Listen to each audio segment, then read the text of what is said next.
Yes sir time. अब ये soil formation के लिए ऑब्वियसली ये कैसी है, नेचुरल प्रोसेस है, तो ये कैसी होती है, स्लो प्रोसेस है और ये ज़्यादा टाइम लेती है। It needs a very long period of time, obviously इसके लिए बहुत ज़्यादा टाइम लगता है। Okay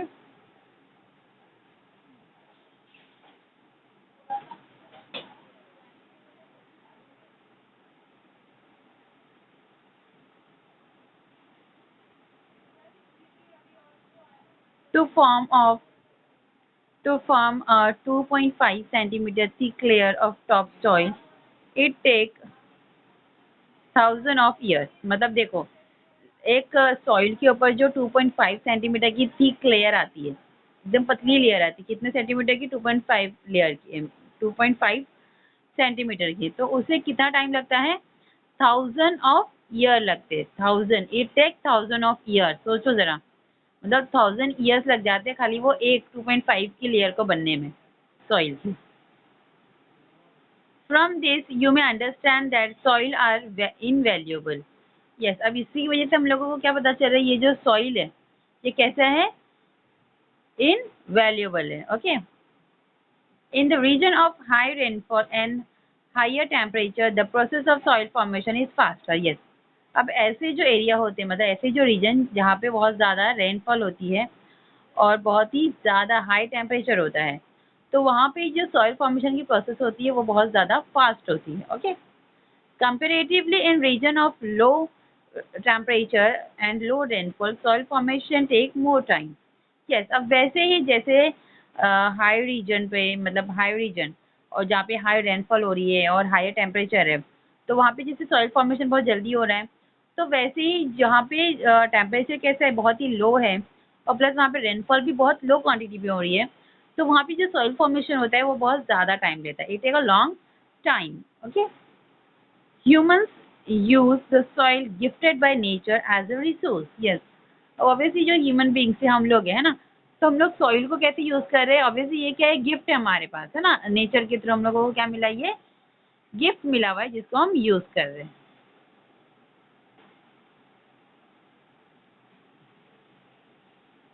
it is mainly use for agriculture purpose, और इसे ज़्यादा ही, मतलब ज़्यादा मेनली किस चीज़ में यूज़ किया जाता है, एग्रीकल्चर पर्पज में यूज़ किया जाता है सॉइल को। So for getting higher production, different type of chemical, fertilizer, insecticides are used profusely। Yes, obviously अब इसकी वजह से क्या हो रहा है, हायर प्रोडक्शन होता है सॉइल की वजह से, है ना, और फिर डिफरेंट डिफरेंट टाइप के सॉइल केमिकल फर्टिलाइजर्स यूज़ करते हैं, इंसेक्टिसाइड्स यूज़ करते हैं। However, this leads to the degradation of soil. अब ये सारी चीज़ों का यूज़ करने की वजह से जो सॉइल होता है वो क्या हो जाता है, डिग्रेड हो जाता है, सॉइल का डिग्रेडेशन हो जाता है। मतलब उसके ऊपर क्या करते हैं, जैसे फार्मर्स लोग जो होते हैं अभी, जैसे फर्टिलिटी बढ़ाने के लिए केमिकल्स का यूज़ करते हैं, तो उसकी वजह से जो लैंड होता है वो कैसा होता है, डिग्रेड हो जाता है, उसका डिग्रेडेशन हो जाता है सॉइल का। Okay, now always remember, earth does not mean soil. अब जो अर्थ है, हम लोग अर्थ पर रह रहे हैं ना, तो अर्थ ये सॉइल नहीं है। Okay, soil contain the powdered form by weathered rock, partially or completely decomposed organic material and innumerable microorganisms। अब यस, अब सॉइल क्या है, देखो सॉइल जो होता है पाउडर होता है, जो किससे फॉर्म होता है, रॉक से फॉर्म होता है, वेदर्ड रॉक से फॉर्म होता है ना, और पार्शियली और कम्प्लीटली डिकम्पोज ऑफ जो ऑर्गेनिक मटेरियल्स होते हैं, जो डिकम्पोज होते हैं सॉइल में जाके मिक्स होते हैं, और फिर जो माइक्रो ऑर्गेनिज्म होते हैं बहुत सारे, मतलब अनकाउंटेबल ना, इनएमरेबल जो माइक्रो ऑर्गेनिज्म होते हैं, वो सब जाके जब मिक्स हो जाते हैं एक दूसरे के साथ, तो उसके बाद क्या फॉर्म होता है, सॉइल फॉर्म होता है ना। Interaction between biotic and abiotic components in the soil go on continuously. अब ये जो इंटरेक्शन होता है, किसका इंटरेक्शन होता है, बायोटिक और अबायोटिक सब्सटेंस का, कंपोनेंट्स का सॉइल के अंदर, तो ये कैसा है, कंटिन्यूस प्रोसेस है, चलते रहता है ये। Plants get nutrients required for the growth from the soil. Yes, obviously जो प्लांट्स होते हैं उनकी ग्रोथ के लिए उनको जो न्यूट्रिएंट्स चाहिए होता है, जो न्यूट्रिएंट्स उनको रिक्वायर्ड होता है, वो भी उनको किससे मिलता है, सॉइल से मिलता है। Soil is a complete ecosystem, मतलब सॉइल क्या है, एक कंप्लीट इकोसिस्टम है, मतलब हर एक चीज़ कैसे उसके ऊपर डिपेंडेंट है।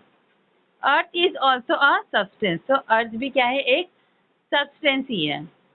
The potter uses it as raw material, a farmer uses soil as a ecosystem. Yes, अब पॉटर उसको यूज करता है एक रॉ मटेरियल, रॉ मटेरियल मतलब जिससे हम लोग सामान बना रहे हैं। जैसे अभी सपोज हम लोग बेंच बना रहे हैं, तो हम लोग को बेंच बनाने के लिए कौन सी चीज़ें लगेंगी, कौन से मटेरियल लगेंगे, नेल लगेगा, फिर बेंच लगेंगे, सॉरी वुड लगेगा, है ना। तो जो सामान होता है, जो सामान की हमको रिक्वायरमेंट होती है किसी चीज़ को बनाने के लिए, उसको रॉ मटेरियल बोला जाता है। तो वैसे ही अब यहाँ पे जो पॉटर होता है वो सॉइल का यूज़ कर रहा है, तो सॉइल जो हो जाता है इसके लिए क्या हो जाता है, एक रॉ मटेरियल हो जाता है। और फार्मर के लिए जो सॉइल है वो क्या है, इकोसिस्टम है। Okay, now activity is given here, try this.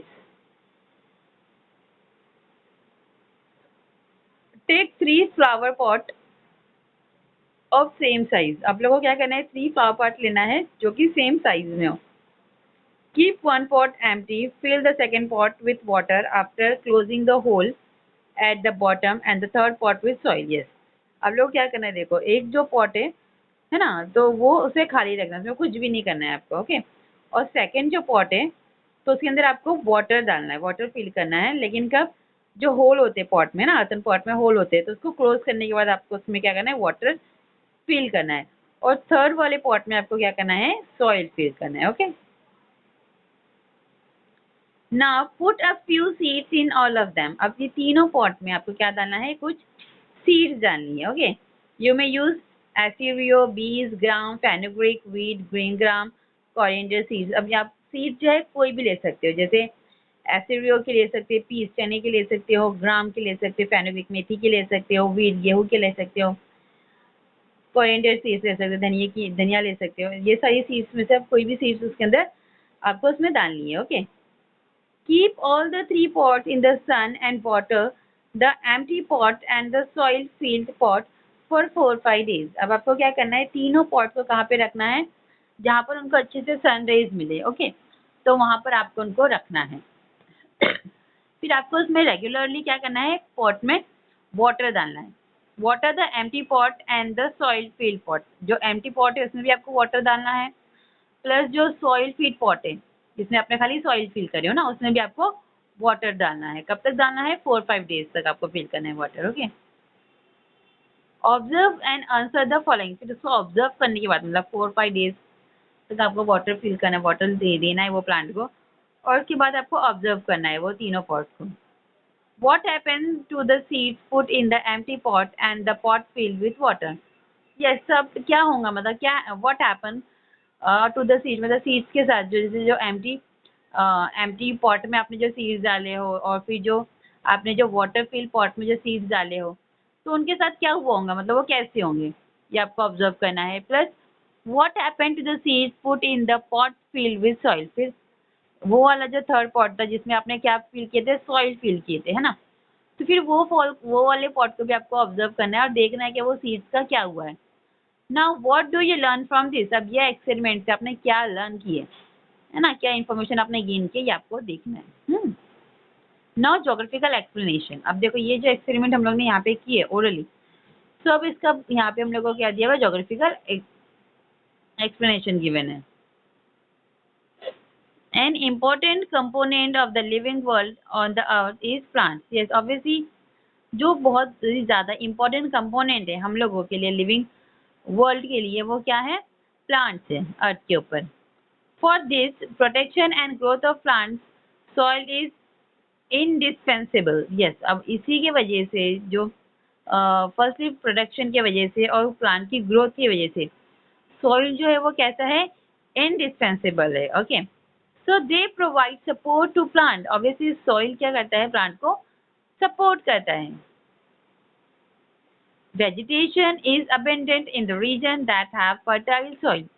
अब ऐसी जगह पे, ऐसे रीजन में जहाँ पे बहुत ही ज़्यादा फर्टैलिटी हो सॉइल के अंदर, मतलब वो उपजाऊ जमीन जिसको बोलते हैं इन शॉर्ट हम लोग हिंदी में, राइट। तो ऐसे सॉइल जहाँ पे बहुत ही ज़्यादा फर्टैलिटी है सॉइल की, तो वहाँ पे क्या करते हैं, बहुत ही ज़्यादा वे तरीके से वेजिटेशन होता है वहाँ पे वो रीजन में। जैसे एग्जाम्पल द इक्वेटोरियल रीजन। जो इक्वेटोरियल रीजन है, जैसे हम लोग ने अभी प्रीवियस चैप्टर में पढ़े थे ना, tundra region, tiger region, equatorial region, right. तो जो इक्वेटोरियल रीजन में जो कंट्रीज आ रही है, या फिर जो जो कंट्रीज का जो पार्ट आ रहा है, तो यहाँ पे क्या है, जो सॉइल की फर्टिलिटी है वो बहुत ज़्यादा है, और वहाँ पे किस चीज़ का प्रोडक्शन होता है, वेजिटेशन होता है वहाँ पर, okay. However, in the areas where the soil are not fertile, और ऐसे कुछ जगह जहाँ पर सॉइल की जो फर्टिलिटी है वो नहीं है, तो वेजिटेशन वहाँ पे क्या होता है, बहुत ही कम होता है, स्कैंडी होता है। जैसे एग्जांपल यहाँ पे दिया डेजर्ट। अब आप लोग ने देखे होंगे डेजर्ट साइड में वहाँ पे वेजिटेशन नहीं होता है ना, ठीक है। वो जो सॉइल है उसके अंदर फर्टिलिटी नहीं होती है, उस इसी वजह से हम उसके वहाँ पे वेजिटेशन नहीं कर पाते। And where there is shortage of soil vegetation is not seen. अब जहाँ पे सॉइल ही नहीं है, मतलब मिट्टी ही नहीं है, सॉइल की कमी है, शॉर्टेज है, तो वहाँ पे हम लोगों को वेजिटेशन भी देखने को नहीं मिलेगा। अब ये कौन सी एरिया में है, पोलर एरियाज में, ओके। जैसे जहाँ पे क्लाइमेट बहुत ज़्यादा कोल्ड होता है, चिल होता है ना, तो वहाँ पे आप लोग कोई वेजिटेशन नहीं देख सकते। ना तो a favourable climate, availability of abundant